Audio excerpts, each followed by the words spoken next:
প্রিয় দেশবাসী, ভাই ও বোনেরা, বিদেশে অবস্থানরত বাংলাদেশি ভাই ও বোনেরা, আসসালামু আলাইকুম রহমতুল্লাহ। আশা করি আপনারা সকলেই আল্লাহর মেহেরবানিতে ভালো আছেন এবং সুস্থ আছেন। আজ আমি আপনাদের সামনে এসেছি কোনো গতানুগতিক রাজনৈতিক ভাষণ দেওয়ার জন্য নয়। আজ আমি একেবারে মনের ভেতরের কিছু কথা আপনাদের সাথে ভাগাভাগি করতে চাই, যে কথাগুলো একজন জেএনজি, একজন যুবক আর আমাদের প্রজন্ম সবার সাথে সম্পৃক্ত। একজন মুসলমানের জন্য যেমন, তেমনি আমাদের দেশের অন্য ধর্মের সকল ভাই বোনদের জন্য। প্রিয় দেশবাসী, আজ আমি এখানে যাদের কারণে কথা বলছি, সেই জুলাইয়ের মহান শহীদদের রুহের মাগফিরাত কামনা করছি। একই সাথে মহান মুক্তিযুদ্ধের শহীদদেরও গভীর শ্রদ্ধাভরে স্মরণ করছি। জুলাইয়ের রক্তক্ষয়ী সংগ্রামে এখনও বহু মানুষ আহত আছেন। আমি তাদের দ্রুত আরোগ্য ও সুস্থতা কামনা করছি। জুলাই হয়েছিল কারণ আমাদের দেশ আমরা একত্রিত হয়েছিলাম।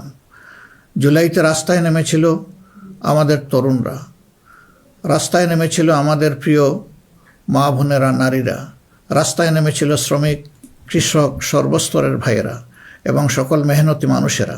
ফেসিবাদ বিরোধী বিভিন্ন রাজনৈতিক দলের নেতাকর্মীরাও তখন আমরা একাকার হয়েছিলাম। শিক্ষক ও প্রকৌশলী, ডাক্তার সহ বিভিন্ন শ্রেণী পেশার মানুষ তখন রাস্তায় নেমে এসেছিলেন।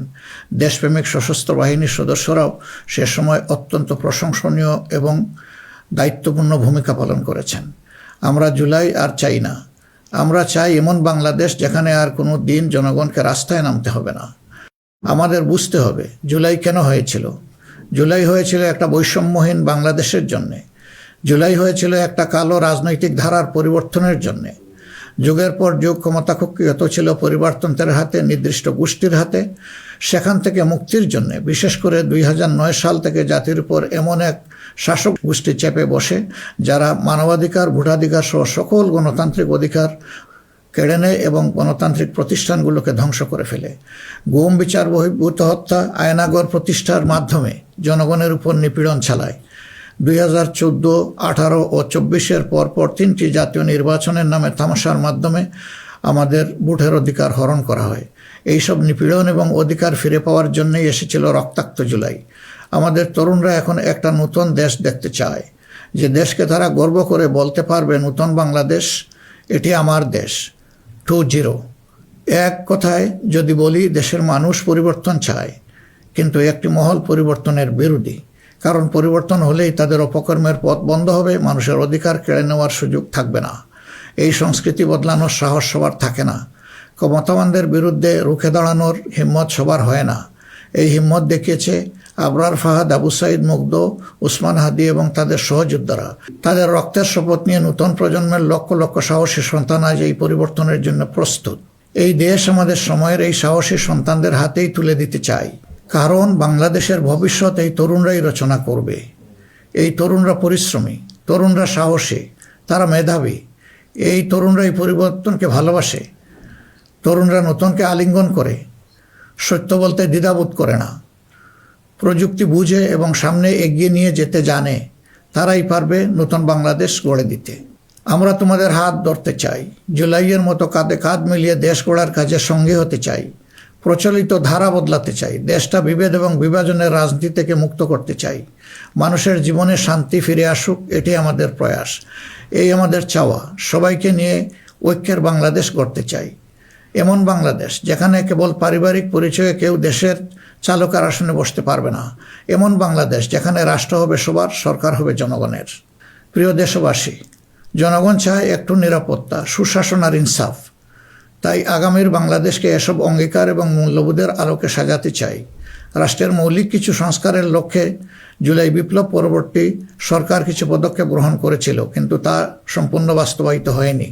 এই বাস্তবায়ন সম্ভব হবে আগামীতে যে গণভোট, সেই গণভোটে আমরা যদি আমাদের মূল্যবান ভোট দিয়ে হা বলি, তাহলে সংস্কার প্রক্রিয়া তার পূর্ণতা পাবে ইনশাআল্লাহ। আমরা এই জন্যেই জনগণকে বলবো যে গণভোটে হা বলুন এবং সংস্কারতে আলিঙ্গন করুন। আমাদের সন্তানদের স্বপ্ন পূরণে আপনিও গুরুত্বপূর্ণ অংশীদার হন। নতুন বাংলাদেশের আকাঙ্ক্ষার আলোকে আমাদের পরিকল্পনা, কর্মসূচি, অঙ্গীকার আপনাদের নিকট স্পষ্ট করার চেষ্টা করেছি। বাংলাদেশে আমরাই প্রথম পলিসি সামিটের মাধ্যমে রাষ্ট্র পরিচালনার নীতি কৌশল জনগণের সামনে তুলে ধরেছি। আমাদের নির্বাচনী ইশতেহারে এর প্রতিফলন রয়েছে। এই প্রক্রিয়ায় অনেকেই আমাদেরকে সহযোগিতা করেছেন, তাদের প্রতি আমরা কৃতজ্ঞ। এছাড়াও আমরা সমাজের বিভিন্ন শ্রেণী পেশার মানুষের সাথে কথা বলেছি, বসেছি এবং তাদের মূল্যবান মতামত পরামর্শ আমরা গ্রহণ করেছি। আমরা সুযোগ পেলে মহান আল্লাহর ইচ্ছায়, জনগণের ভালোবাসায় সরকার গঠন করলে প্রথম দিনে ফজরের নামাজ পড়েই আমরা আমাদের পরিকল্পনা বাস্তবায়ন শুরু করব ইনশাআল্লাহ। প্রিয় দেশবাসী, আমাদের শাসক শ্রেণী সরকারি পদে নির্বাচিত হওয়ার পর নিজেদেরকে দেশের মালিক গণ্য করেছে। ফলে রাষ্ট্রীয় সম্পদ, পদ, পদবি, নীতি, প্রতিষ্ঠান সব কিছু ব্যক্তিগত ও দলীয় স্বার্থ হাসিলের উপায় হিসাবে অন্যায়ভাবে ব্যবহার করা হয়েছে। এর ফলে চুরি ও দুর্নীতি, স্বজনপ্রীতির মাধ্যমে প্রতারিত করে জনগণের সম্পদ লুণ্ঠন করা হয়েছে। উন্নয়ন প্রকল্প ব্যক্তিগত ও দলীয় লুণ্ঠনের সিঁড়ি হিসাবে ব্যবহৃত হয়েছে। এই ব্যবস্থার অবসান ঘটানোই আমাদের প্রধান লক্ষ্য। আলহামদুলিল্লাহ, অতীতে জামাতে ইসলামী থেকে যারা জনপ্রতিনিধি হিসাবে সংসদ, সরকার ও স্থানীয় সরকারের দায়িত্ব পালন করেছেন, তারা কেউই দুর্নীতির দায়ে অভিযুক্ত হননি। তারা দক্ষতার সাথে দায়িত্ব পালন করেছেন। আপনারা দেশের মানুষ, তারই সাক্ষী। প্রিয় দেশবাসী, আগামী জাতীয় সংসদ নির্বাচন জাতিকে একটি নতুন স্বপ্নের দিকে নিয়ে যাওয়ার এক মহা সুযোগ হিসাবে এসেছে। যেসব সমস্যা আমরা বিগত দিনে সমাধান করতে পারিনি, যে লুটেরা গোষ্ঠীকে আমরা নিয়ন্ত্রণ করতে পারিনি, সেসব সমস্যার সমাধান এবং লুটেরা গোষ্ঠীর নিয়ন্ত্রণের সুযোগ হচ্ছে আগামী নির্বাচন। তাই জনগণকে ঠিক করতে হবে, আমরা আমাদের নিজেদের জন্যে, আমাদের তরুণ প্রজন্মের জন্যে, আমাদের নারীদের জন্যে, বয়স্ক মানুষের জন্যে, প্রান্তিক জনপদের জন্যে, শ্রমিকের জন্যে, উদ্যোক্তাদের জন্যে কোন বাংলাদেশ চাই। আমাদেরকে প্রশ্ন করতে হবে, আমরা কি সমাজে শৃঙ্খলা প্রতিষ্ঠা করতে চাই? আমরা কি নিয়মনীতি, শান্তির রাষ্ট্র প্রতিষ্ঠা করতে চাই? আমরা কি উন্নত দেশ হতে চাই? আমরা কি শোষণ, জুলুম, দুর্নীতি, চাঁদাবাজ মুক্ত রাষ্ট্র চাই? আমাদেরকে ভাবতে হবে, আমরা কি রাষ্ট্রীয় প্রতিষ্ঠানকে জবাবদিহিতার আওতায় আনতে চাই? যোগ্যতা ও সততাকে সরকারি পদের জন্য মৌলিক শর্ত করতে চাই? আমরা কি আমাদের জাতীয় সক্ষমতা ও সৃজনশীলতা বৃদ্ধি করতে চাই? এসব বিষয়ে যদি আমরা ইতিবাচক পরিবর্তন দেখতে চাই, তাহলে আমাদেরকে আগামী নির্বাচন নিয়ে নৈতিকভাবে ভাবতে হবে। রাজনৈতিকতার ফুলঝুরির বাইরে এসে বাস্তবতার আলোকে সৎ ও দক্ষ নিষ্ঠাবান নেতৃত্ব প্রতিষ্ঠা করতে হবে। প্রিয় ভাই ও বোনেরা, আমরা আমাদের নির্বাচনী ইশতেহারে বলেছি যে আমাদের স্বপ্নের বাংলাদেশ তৈরির জন্য 5টি বিষয়ে হা এবং 5টি বিষয়ে না বলতে হবে। সততা, ঐক্য, ইনসাফ, দক্ষতা ও কর্মসংস্থানকে আমরা হা বলতে বলেছি, কারণ এসব মৌলিক শর্ত ছাড়া বৈষম্যহীন, উন্নত, নৈতিক, মানসম্পন্ন বাংলাদেশ প্রতিষ্ঠা সম্ভব নয়। পাশাপাশি দুর্নীতি, ফ্যাসিবাদ, আধিপত্যবাদ, বেকারত্ব, চাঁদাবাজিকে স্পষ্ট না করতে বলেছি। প্রিয় দেশবাসী, বাংলাদেশ আয়তনে ছোট্ট কিন্তু জনসংখ্যার দিক থেকে একটি বড় দেশ। এই জনসংখ্যাকে অনেকে সমস্যা হিসেবে বিবেচনা করলেও আমরা মনে করি এটি আল্লাহর নিয়ামত এবং এক বড় সম্পদ।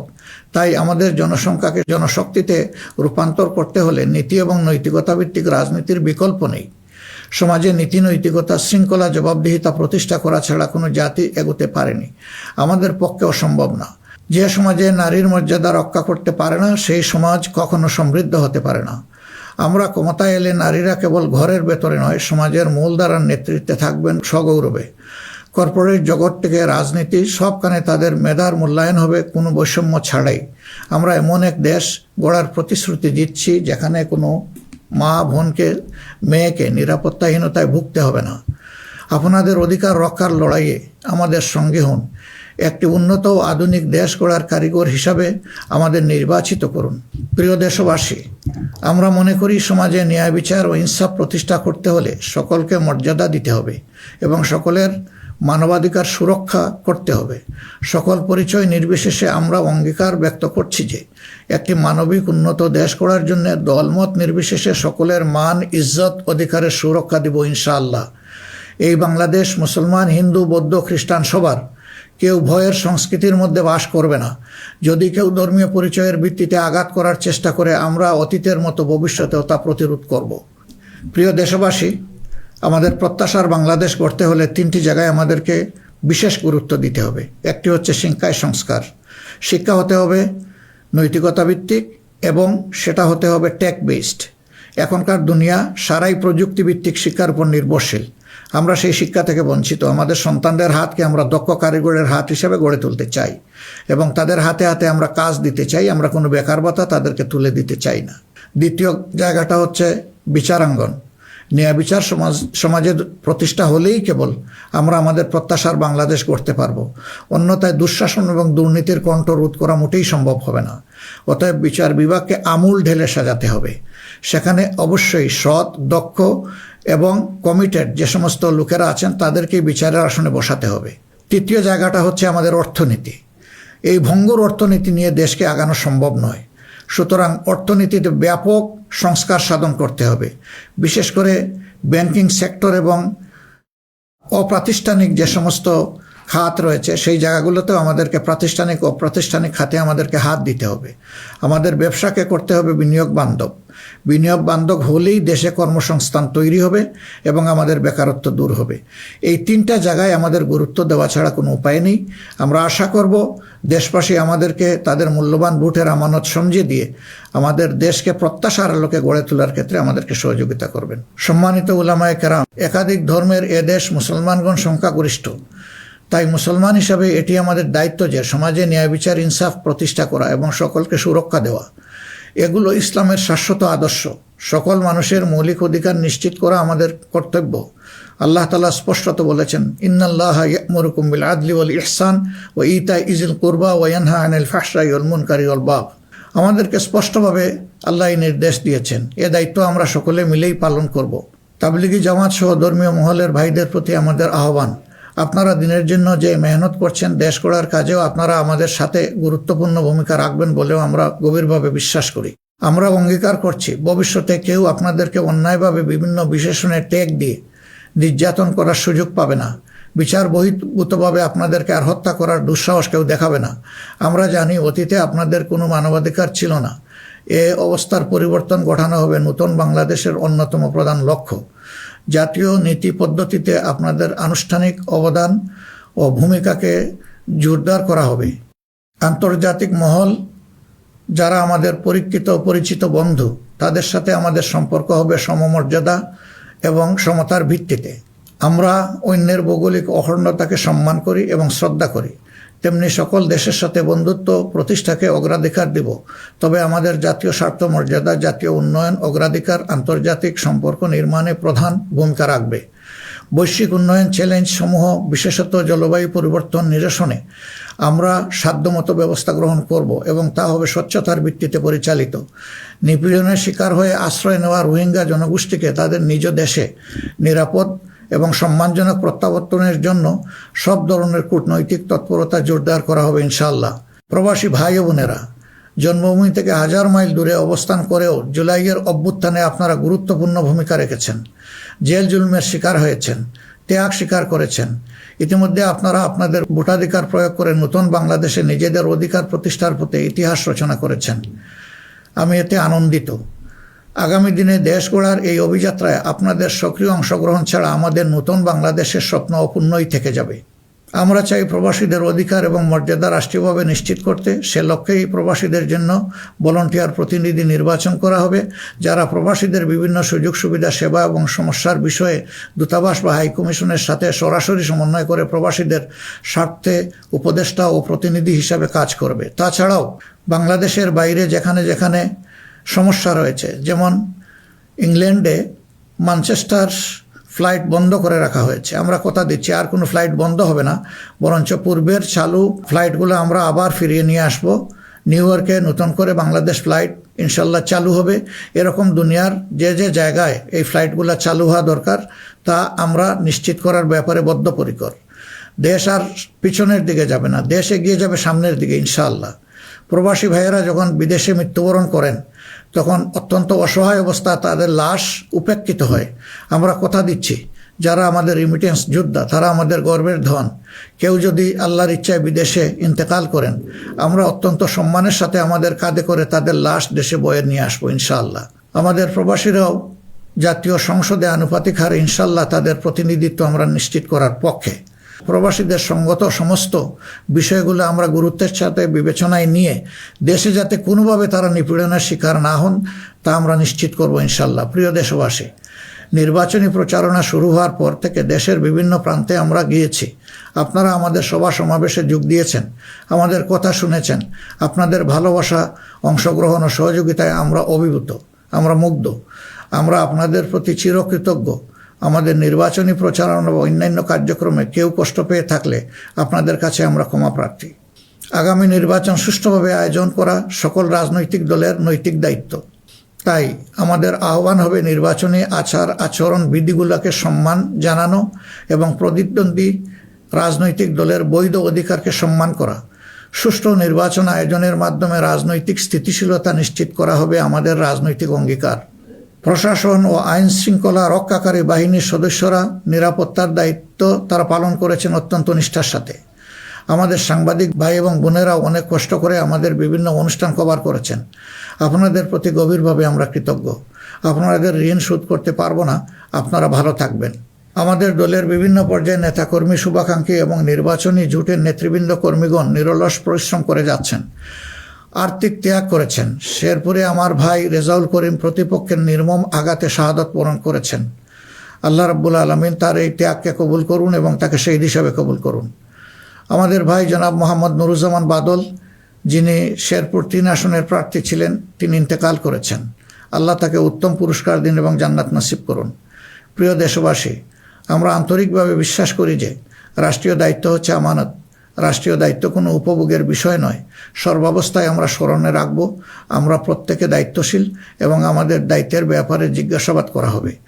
আমরা হজরতে ওমরের সেই বিখ্যাত উক্তি ও দায়িত্বশীলতা মনে রাখব যে ফুরাত তীরে একটি কুকুর না খেয়ে যদি মরে তাহলে তার জন্যও তাকে জবাবদিহি করতে হবে। আল্লাহর নির্দেশ অনুসারে আমরা ন্যায় বিচার প্রতিষ্ঠায় অঙ্গীকারবদ্ধ থাকব ইনশাআল্লাহ। আশা করি আপনারা আমাদের অঙ্গীকার ও স্বপ্নকে বিশ্বাস করে জাতীয় সংসদ নির্বাচনে আমাদের প্রতি সমর্থন জানাবেন। আগামী 12 ফেব্রুয়ারি তারিখে জামাতে ইসলামের প্রার্থীদেরকে দাঁড়িপাল্লা মার্কায় এবং যেসব অঞ্চলে 11 দলীয় অপর প্রার্থী রয়েছেন তাদেরকে আপনারা আপনাদের এলাকায় ইনশাআল্লাহ মূল্যবান ভোট দিয়ে নির্বাচিত করবেন। এই আকুল আবেদন আপনাদের সকলের প্রতি রাখলাম। আল্লাহ পরিবর্তনের এক মহা সুযোগ আমাদেরকে এনে দিয়েছেন। আসুন সেটা কাজে লাগাই। বিগত দিনের রাজনীতি পরিহার করি, একটি নতুন বাংলাদেশ তৈরি করি যেখানে সবাই মান, ইজ্জত ও মর্যাদা নিয়ে বাস করবে। আমরা আমাদের তরুণ সমাজকে সমাজের ককপিটে বসিয়ে দিতে চাই।